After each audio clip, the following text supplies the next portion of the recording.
Yan, magluto tayo sa atong amo kay gutom ko na siya. Lutuan natin siya. Yan, hindi ka. Natin gigis. Para na. At yung manok ko. Tuyong. Roxen, lalaki. Yan o, sobrang laki. Napakasarap. Siya, lagko. Tagbaw. Nagkahumanda yan. Ito na. O kilo. Ito. Paminta. Pagmamahal.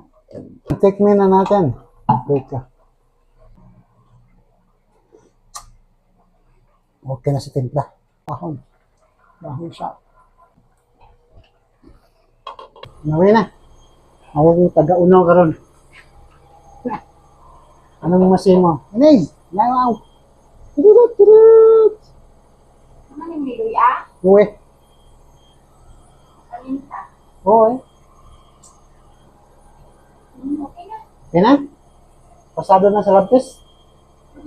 Wow. Luto na. Lata na ganun eh. I want to eat. Sige na. Ako na.